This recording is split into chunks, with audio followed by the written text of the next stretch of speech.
I never made it, but I know what it takes. I'm motivated by a mix of emotion. Got my statement, and I'm reading it slow so I can understand it fully. Appreciate my standing, go out of this world and right on time.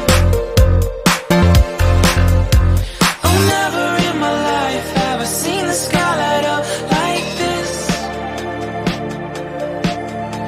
I'm far away from Earth and I wanna know if you exist.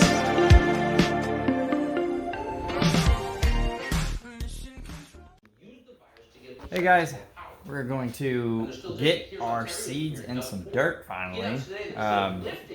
Figured we would put it on camera so you can kind of see how we're doing it. We like to recycle bottles if we can. We had a hard time finding the, what are they called? The cells that are at least like 3 to 4 inches. And so we decided, you know what, why not just use all of our old water bottles, and what we do is we take and just kind of cut them around. Let's see, I'll put it on camera for you. So we just kind of cut around the tops here, and then we just snap them down over the bottles. Right now we got our tomatoes going in. We're gonna do a whole bunch of tomatoes, peppers, a little bit of everything, squash. We have our entire map laid out right here, thanks to Veronica. She mapped out, so these are our barrels that we cut in half and what's gonna be going into those. And then this is the outline of our garden and all the little holes we have in our weed preventer plastic. And that's how it's going to wind up going down. I got a couple rows back behind the garden that are going to contain our watermelon and cantaloupe. Last year we tried to do them in the garden and they kind of took over. So we're going to change things up a little bit. Get all these going. And then in another month we will do some of our flowers. We got morning glories, which are her favorites, and then carnations, which are closer to my favorites.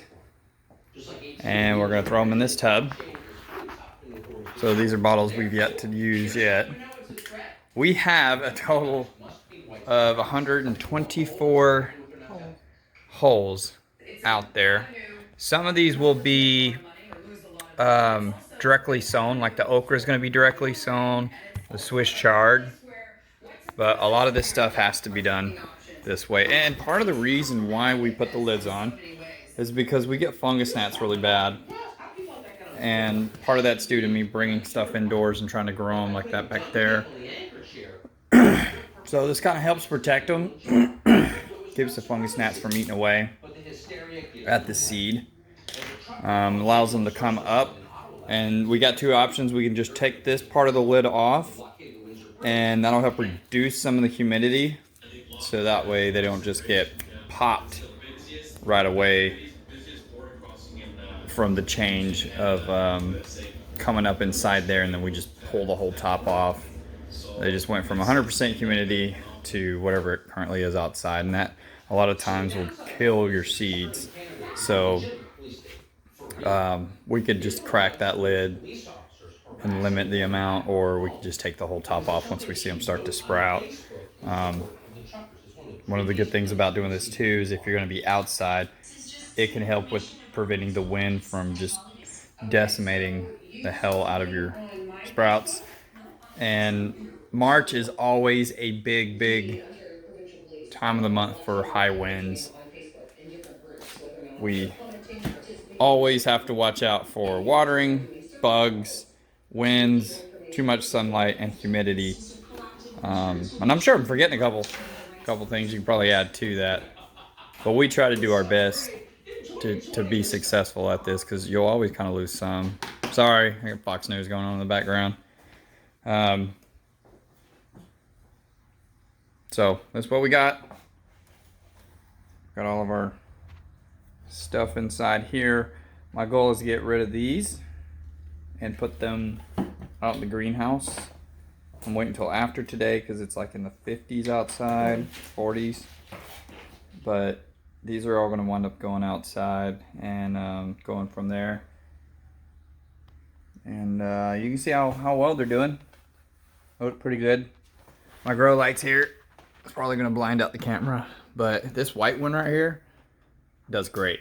I noticed a lot of bending of the seedlings towards that light, despite the fact these are way over here on the side. They don't really bend towards those. They bend towards that thing. When I have them in here and don't move them around. I've been moving around a lot, so it's a little bit tougher to tell right now. And I've been trying to harden them off and getting them outside, so that way they can get used to that sunlight. But I think it looks good. It's kind of our transition time of the year. Things get changed around, moved around. We got to get these onions in too. We forgot. Kind of more or less just been busy, not so much forgot. I got all my seeds growing up in there, warming up. So far I've gotten like I think 2 pines from seed. The rest of them are still cooking. And if you're wondering what these are just some willows I pulled out of the yard. We're gonna do something with those. I just don't know what. I don't know what. So part of our process here is we'll take some little cups. We'll drop our seed in there while we're prepping our bottles, things like that. Just kind of gives them a little pre-soak. And then they're gonna come out of those pretty quick, go straight into the bottles. We pop these tops off, like I said. And they hold on. I mean, I'm lifting that whole bottle. You grab the bottom. Hold it. There we go. They hang on there pretty good. We'll put our seed in, water it in, and then just put that over. You see the little humidity dome it has created.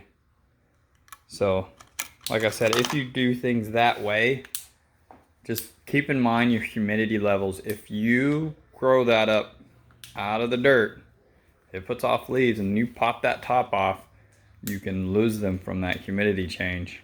They don't like that sudden change. It's equivalent of almost being outside and going from cloudy days when you first put them out to just boom, full on sunny day. That'll get you too.